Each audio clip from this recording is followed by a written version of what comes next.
दोस्तों अगर आप एक ईवी लेने का प्लान कर रहे हो और आप सोच रहे हो टाटा नेक्सॉन ले ली जाए, लेकिन मीडियम रेंज, क्योंकि बजट थोड़ा सा ज़्यादा नहीं है, कम है, आप सोच रहे हो भाई इसका 16-17 लाख में जो बेसिक सा वेरिएंट आएगा मीडियम रेंज में ले लूंगा, तो आपको बताना चाहूंगा कि इसी प्राइस रेंज में आप पंच ईवी खरीद सकते हो लॉन्ग रेंज के साथ, और भी बहुत सारे फीचर्स मिलेंगे। बट एक चीज़ आएगी कि भाई इसका स्ट्रक्चर छोटा है या फिर स्पेस कम मिलेगा, तो इन सब चीज़ों को मैं आज यहाँ पर कैलकुलेट करता हूँ, कंपेयर करता हूँ और आपको बताता हूँ कि क्या सही डिसीजन रहने वाला है। अब टाटा नेक्सॉन की अगर बात करोगे तो 16,93,000 रुपए में इसका फियरलेस मॉडल आप खरीद सकते हो, ऑन रोड प्राइस में आपको मिल जाएगा।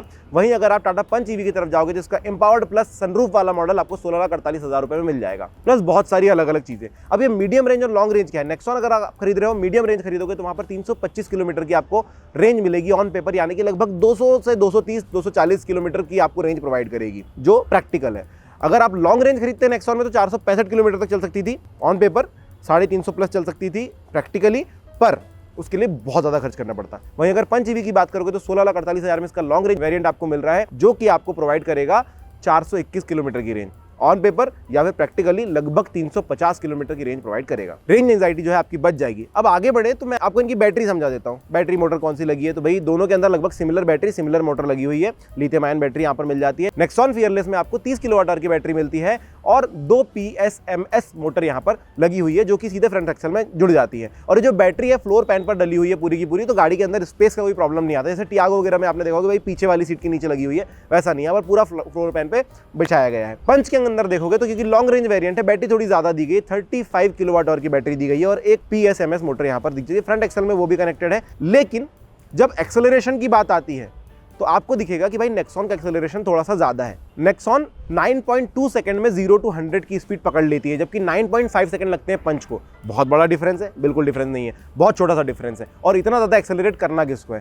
पर यहाँ पर आपको नंबर्स में, पावर में भी थोड़ी सी कमी पंच में नजर आएगी, जहाँ नेक्सॉन आपको 127 bhp की पावर और 215 न्यूटन मीटर का टॉर्क प्रोवाइड कर रही है और एक्सेलरेशन दे रही है 9.2 सेकंड का 0 to 100 जाने के लिए। साथ में इसके अंदर आपको पैडल शिफ्टर्स मिल जाते हैं और स्पोर्ट्स मोड भी दिया जाता है। आपकी नॉर्मल गाड़ी का स्पोर्ट्स मोड जो है वो ईवीज का नॉर्मल मोड होता है या इको मोड होता है, बहुत ज्यादा फास्ट होती है। वही पंच की बात करोगे 121 bhp की पावर, 190 न्यूटन मीटर का टॉर्क प्रोवाइड करती है, 9.5 सेकंड में 100 की स्पीड पकड़ लेती है और स्पोर्ट्स मोड आपको मिल जाता है। तो यहां पर जो है बैटरी के मामले में, मोटर के मामले में कोई कमी पंच में मुझे नजर नहीं आती। अच्छा एक्सेलरेशन है, अच्छी खासी रेंज भी मुझे मिल जाती है और पावर में भी कमी नहीं है, क्योंकि पावर टू वेट रेशो दोनों का अपने अपने हिसाब से सही है। पंच थोड़ा सा स्ट्रक्चर कम लेकर के आती है, नेक्सॉन थोड़ी बड़ी हो जाती है। स्ट्रक्चर की बात करें तो आपको बता दूं दोनों ही सब 4 मीटर SUV में आती हैं।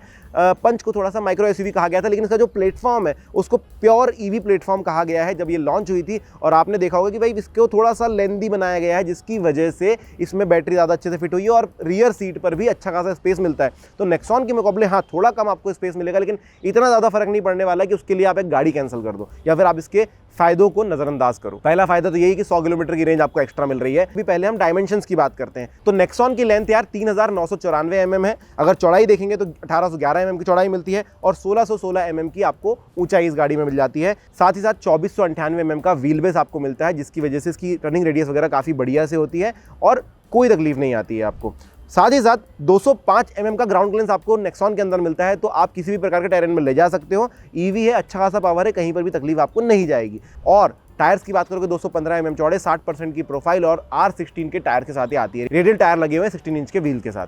वहीं अगर पंच की बात करोगे तो डायमेंशन में थोड़ी सी छोटी, 3857 mm लंबी, 1742 mm चौड़ी और 1633 mm ऊंची, यानी कि नेक्सॉन के मुकाबले थोड़ी सी ज्यादा ऊंची हो जा रही है। 2445 mm का व्हील बेस है और 190 mm का ग्राउंड क्लियरेंस मिलता है। अब आप बोलोगे कि यार काफी ज्यादा कम है, तो ऐसा नहीं है दोस्तों। आप हैचबैक्स देखोगे तो 170-160 mm के ग्राउंड क्लियरेंस के साथ आती है। अगर हम अल्ट्रोस की से ही कंपेयर करें तो 165 mm का ग्राउंड क्लियरेंस है, वो भी 2450 या मेरे ख्याल से 2500 mm का उसका व्हील बेस है। तो वो अगर ये कर सकती थी, यहाँ पर व्हील बेस कम और आपको ग्राउंड क्लियरेंस ज्यादा अच्छा मिल रहा है, जिसकी वजह से पंच ज्यादा अच्छा परफॉर्म कर सकती है किसी भी प्रकार के टेरेन में। प्लस 190 mm चौड़े, 60% की प्रोफाइल और 16 इंचेस के अलॉय व्हील्स आपको प्रोवाइड किए। तो अलॉय व्हील में यहाँ पर कमी नहीं मिलेगी आपको, दोनों में लगभग सिमिलर से मिलेंगे और अलॉयज मिलेंगे। अभी तक जो मैंने आपको डिफरेंसेस गिनाए, इसमें आपको लग रहा होगा कि यार पंच थोड़ी सी पीछे रह रही है। सिर्फ रेंज अभी तक की पंच की हमें बेटर मिली है, बाकी डायमेंशंस में थोड़ी सी कम हो जाती है, आप एक्सेलरेशन में थोड़ी सी कम हो जाती है, उतनी कम नहीं है। पर अब जब हम फीचर्स वाले सेक्शन में घुसेंगे तो आपको पता चलेगा पंच कितनी अच्छी है। तो चलिए फीचर्स गिनाता हूं। तो दोनों गाड़ियों के अंदर आपको ऑटोमेटिक AC मिल जाता है,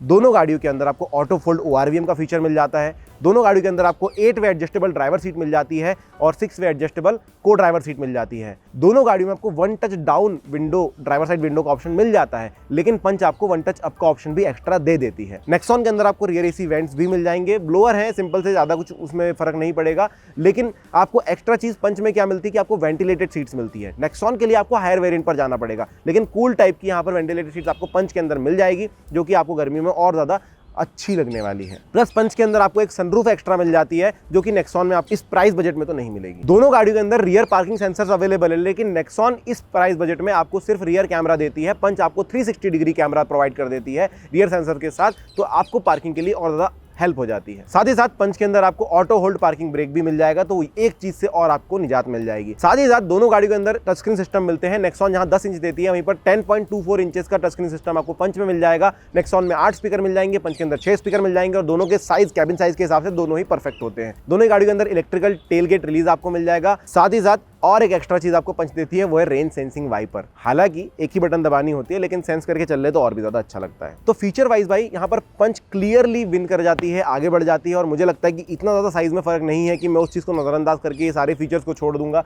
तो मैं जाऊंगा पंच की तरफ। पर फिर भी सेफ्टी भी तो सामने आती है। तो दोस्तों सेफ्टी की जब बात करेंगे, दोनों ही गाड़ियों का हैंडकप टेस्ट नहीं हुआ है। आप लोग बोलोगे भाई 5 स्टार तो मिला हुआ है, तो दोनों के पेट्रोल वेरिएंट को डीजल वेरिएंट को मिला हुआ है, इन स्ट्रक्चर्स को नहीं दिया गया है। हालांकि दोनों के अंदर 6 एयरबैग आते हैं, और दोनों ने ही अपने पेट्रोल वेरिएंट में ज्यादा अच्छा काम किया था। पंच थोड़ी सी ज्यादा बेटर थी, थोड़ी ज्यादा सेफ थी नेक्सॉन के मुकाबले। दोनों गाड़ी के अंदर चाइल्ड सीट एंकर पॉइंट्स आपको मिल जाता है। दोनों गाड़ियों में TPMS का फीचर आपको मिल जाता है। दोनों गाड़ियों के अंदर ABS मिल जाएगा, EBD मिल जाएगा, इलेक्ट्रॉनिक ब्रेक फोर्स डिस्ट्रीब्यूशन जिसे कहा जाता है। दोनों गाड़ी के अंदर इलेक्ट्रॉनिक स्टेबिलिटी प्रोग्राम आपको मिल जाएगा, तो गाड़ी किसी भी सिचुएशन में स्टेबल रहेगी। आप बहुत ज़्यादा स्पीड पर अगर थोड़ा बहुत लहर भी जाती है, कोई तकलीफ आपको वहाँ पर नहीं होने वाली है। हिल होल्ड कंट्रोल दोनों गाड़ियों के अंदर आपको मिल जाता है। ट्रैक्शन कंट्रोल सिस्टम आपको दोनों गाड़ी के अंदर मिल जाता है, और बहुत ज़्यादा तगड़े तरीके से वो काम भी करता है। वैसे EVs की ऑफ रोडिंग मैंने बहुत कम देखी है, पर फिर भी ट्रैक्शन कंट्रोल सिस्टम वहां पर काफी ज्यादा अच्छा काम करेगा। जब हम गीली सतहों पर देखते हैं गाड़ी को, तो समझ में ये चीज आती है। अगली बात यह कि पंच में यहाँ पर भी 1-2 फीचर ज्यादा दिए गए, जैसे कि ब्रेक असिस्ट आपको एक्स्ट्रा मिल जाता है, और मिल जाता है हिल डिसेंट कंट्रोल। तो पंच आपको जब घाट उतर रहे हैं तब भी थोड़ा सा असिस्ट करने वाली है। तो ये कुछ फीचर्स दोस्तों जो दोनों गाड़ियों को अलग अलग बनाते हैं। दिखने में दोनों ही गाड़ियां अपने आप में काफ़ी ज़्यादा अच्छी हैं। हो सकता है कि नेक्सॉन किसी को ज़्यादा पसंद हो, जैसे मुझे खुद को नेक्सॉन का स्ट्रक्चर कुछ ज़्यादा अच्छा लगता है। पर जब मैं प्रैक्टिकलिटी की बात आती है कि भाई इतने प्राइस में जब खरीदना है मुझे, तो मैं इस प्राइस रेंज में तो पंच की तरफ ही जाने वाला हूँ। और अगर अभी भी आप सोचते हैं कि भाई नेक्सॉन की तरफ जाना बेटर रहेगा, तो प्लीज़ कमेंट सेक्शन में मुझे ज़रूर बताइएगा कि क्या ऐसी वजह है। वीडियो अगर अच्छा लगा तो लाइक, चैनल को सब्सक्राइब और कमेंट जरूर कर देना। Thank you.